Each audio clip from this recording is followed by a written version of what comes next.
Muy buenas, estimados estudiantes. En este video vamos a resolver la práctica número 4 o la sección de la práctica número 4 que nos quedó pendientes eh, del tema de partículas subatómicas. Recuerden que habían unas preguntitas después de estos cuadros que ya habíamos trabajado anteriormente. Habían unas preguntitas por aquí que vamos a resolver juntos. Dice la primera pregunta: las partículas fundamentales que constituyen la materia y los elementos químicos se conocen como. Esas partículas fundamentales, ¿verdad? Se refiere al término de los átomos. Los átomos son las partículas, digamos, más pequeñas que constituyen la materia, y si se dividieran en partículas más pequeñas, ¿verdad? Seguirían siendo átomos. Entonces no hay nada más pequeño que un átomo que constituye la materia.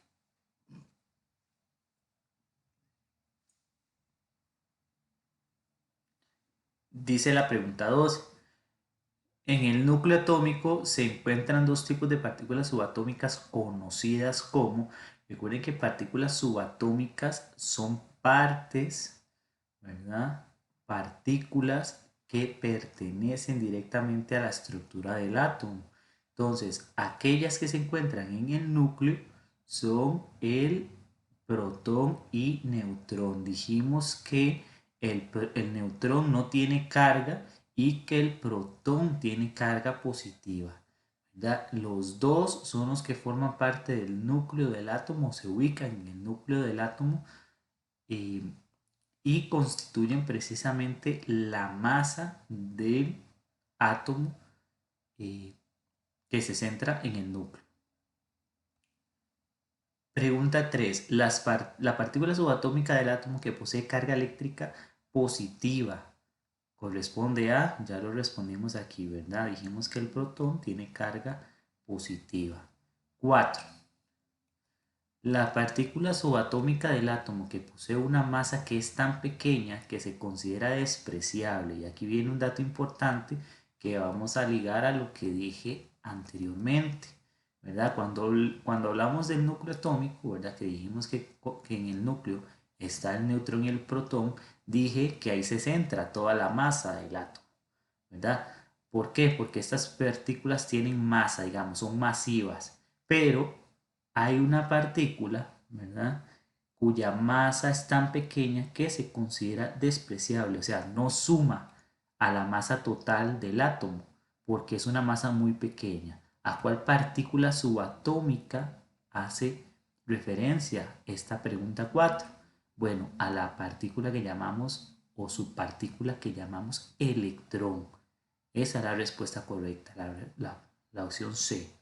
Los electrones que se encuentran por fuera del núcleo, rodeando el átomo, ¿verdad? Dando vueltas alrededor del núcleo, y le llamamos electrón a esa partícula, y tiene una masa tan pequeña que no la sumamos a la masa total del átomo.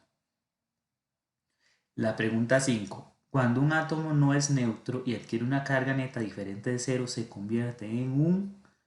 Y aquí la respuesta correcta es un ión, ¿verdad? La respuesta general. Pero cuando el ión tiene carga neta positiva le llamamos catión.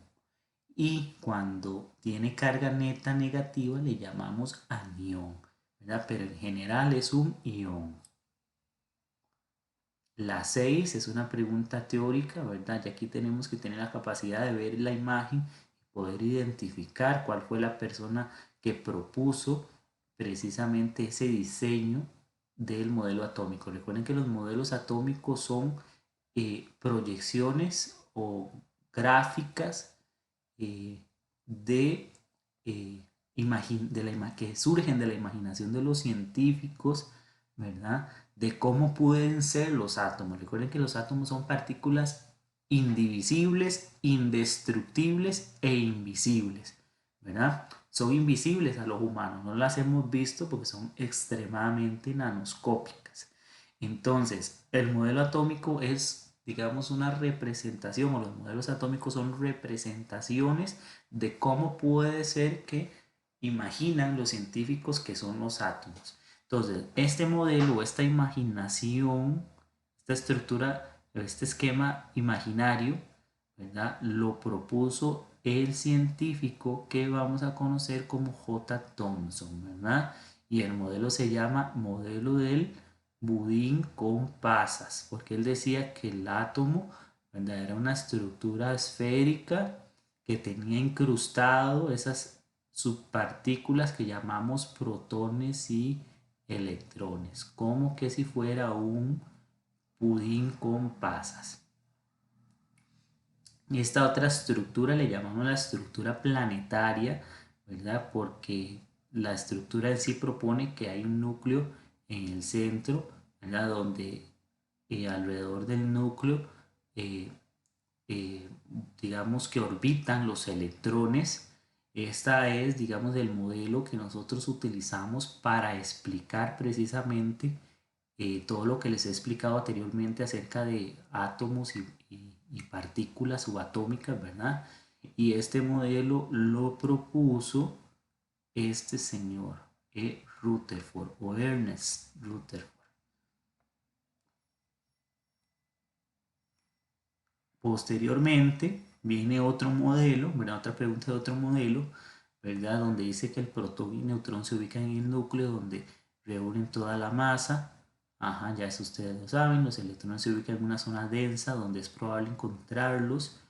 Este modelo lo vamos a llamar así, con esta descripción que está aquí, lo vamos a llamar el modelo cuántico, que es el modelo más, digamos, más reciente o más reconocido en la actualidad, que nosotros no nos basamos en ese modelo para estudiar lo que estamos estudiando, pero básicamente la diferencia con este otro modelo, ¿verdad? Eh, es que la nube, digamos, lo que nosotros llamamos la nube electrónica, este último modelo la considera como una zona general densa, ¿verdad? Donde no se puede identificar claramente dónde están los electrones, sino que la nube electrónica es una zona densa alrededor del núcleo, ¿verdad? Así se vería, digamos, una representación de este último modelo que llamamos el modelo cuántico. Repito, el modelo sería núcleo en el centro y alrededor una zona densa, como de densidad. Imagínense como una zona de niebla, una cosa así, ¿verdad? Y en cualquiera de esas zonas determinada por esa niebla podemos encontrar electrones.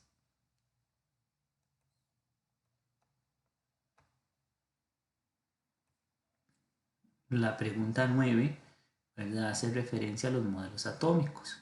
Y nos preguntan cuáles de las premisas anteriores corresponden a la idea de átomos que filosofaron los antiguos. Bueno, los antiguos decían que fueron los primeros en proponer que las partículas, que los átomos son partículas invisibles e indestructibles, y propusieron también que la materia está formada por átomos, esta, la 3, que la materia está formada por átomos. 2 y 3, o sea, 2 y 3, opción C. ¿A cuál de los siguientes científicos se le atribuye el descubrimiento del neutrón? No sé si está en la antología, pero en todo caso ya lo tenemos como dato general. A J. Chadwick se le atribuye el descubrimiento del neutrón. La 11 dice, ¿cómo se llama la partícula subatómica que presenta carga positiva? Ya esta la habíamos contestado, ¿verdad? El protón. La 12. ¿Qué nombre recibe la partícula subatómica que se ubica en el núcleo y que no tiene carga? El neutrón. Ya habíamos hablado acerca de eso. La 13. Si una especie química tiene un número atómico 28 y tiene una cantidad de 30 electrones, ¿a cuál elemento corresponde la información anterior? Bueno, esta información que está aquí de los electrones está de más. Lo que me interesa, y recuerden que lo único importante para identificar un compuesto químico, perdón, un elemento químico, es conocer su número atómico, ¿verdad? Entonces, con solo que me diga número atómico 28, yo me voy a la tabla periódica y consulto el número atómico 28 y me doy cuenta que corresponde al níquel. Por lo tanto, el elemento, ¿verdad?, correcto aquí sería B, níquel. ¿Ok? Recuerden, número atómico se utiliza para identificar el elemento. Incluso la tabla periódica está organizada según los números atómicos de cada uno de los elementos. 14. ¿Cuál es el nombre del elemento que tiene 7 protones en su estructura electrónica? 7 protones. Recuerden,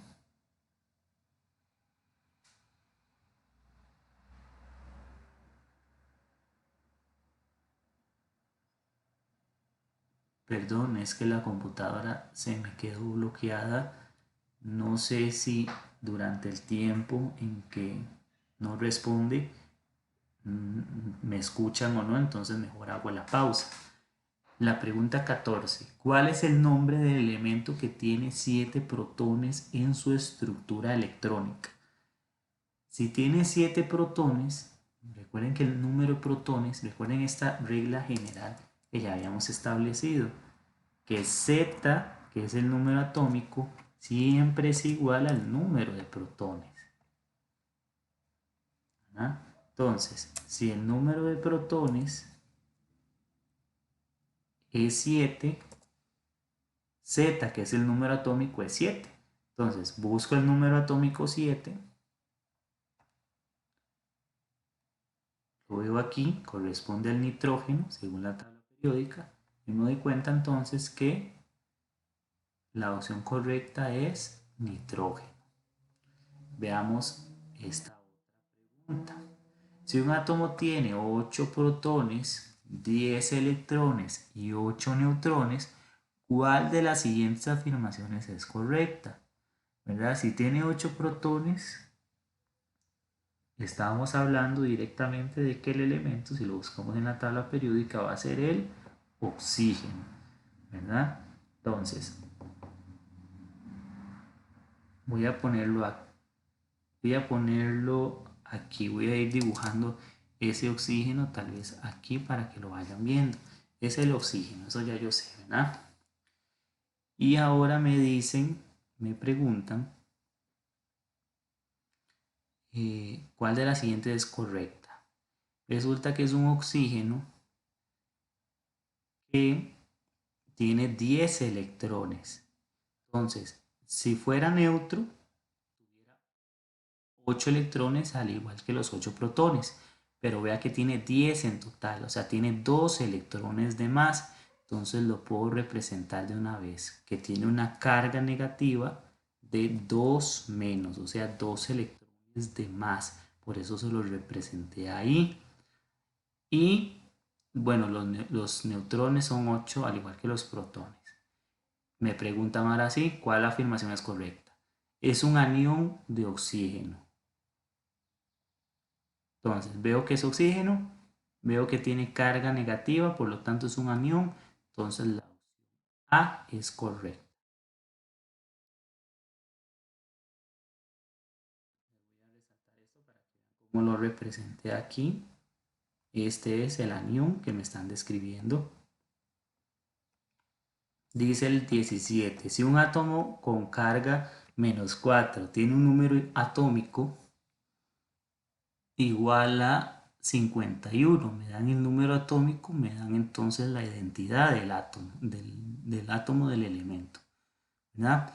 Si es 51, estamos hablando precisamente del antimonio, que es Sb, antimonio.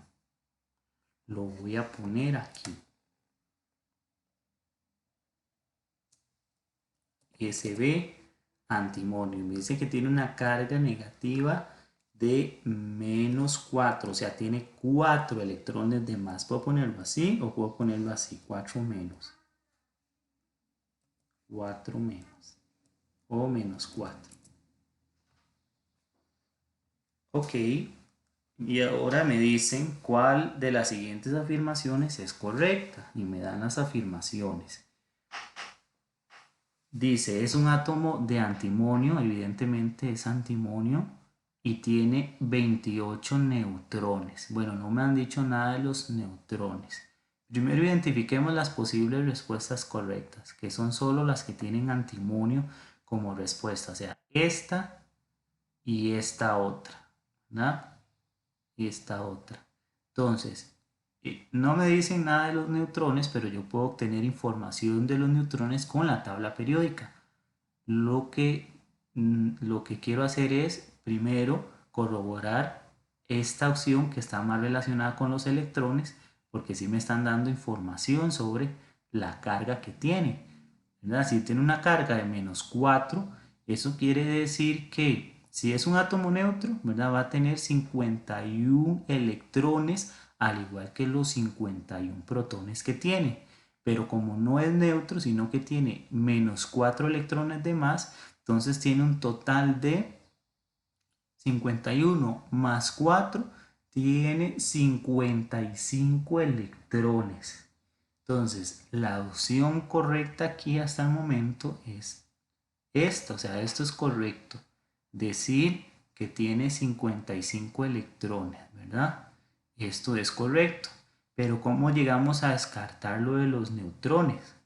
Bueno, lo podemos descartar fácilmente aplicando la fórmula que ya nosotros sabemos para calcular el número de neutrones, ¿verdad? Recuerden que el número de neutrones siempre va a ser igual a restar el número másico que representamos con A, ¿verdad? Le restábamos. Y esos son datos que yo puedo confirmar en la tabla periódica. Entonces, para el antimonio, el número A sería 121.76. 121.76 que redondeo a 122. Menos el número Z, que sería 51. Eso me da un total de 71 electrones. O sea, esta no podía ser una respuesta correcta porque el antimonio tiene 71 electrones y no 28, como dice la respuesta. Entonces nos quedamos solo con la C, ¿no? Dice el 18, si un átomo con carga -2 tiene un número atómico de 12, ¿cuáles de las siguientes afirmaciones son correctas? Busco el número atómico 12, el elemento con número atómico 12, para ver de qué tipo de átomos estamos hablando, ¿verdad? Y parece que estamos hablando de átomos de magnesio, ¿verdad? Entonces, átomos de magnesio, sea Mg, de magnesio. Dice que tiene una carga negativa de -2. Ok. Si tiene una carga negativa de -2, quiere decir que tiene un total de 14 electrones, ¿verdad? Porque tendría esos 12 electrones para que sea neutro con los 12 protones que tiene, más 2 electrones de más que tienen la carga, ¿verdad? Entonces tiene 14 electrones. ¿Cuál es una afirmación correcta? Decir entonces que el elemento con el que estamos trabajando es magnesio y que tiene 14 electrones. Esta sería la opción correcta, ¿verdad? Pudieran descartar esta precisamente aplicando esta misma formulita aquí. Se van a dar cuenta que no es correcto decir que tiene 14 neutrones, ¿verdad? Aplicando esa formulita. Pero ya sabemos que la opción C es la opción correcta. Y por último la 19 dice cuántos protones tiene un átomo de uranio que ha ganado 3 electrones. Ojo aquí la pregunta. Vean que me pregunta por el número de protones, pero me dan un dato adicional de 3 que tiene 3 electrones. En realidad para sacar el número de protones yo solo necesito esto. Saber esto, que Z es igual a el número de protones. Es lo único que ocupo saber.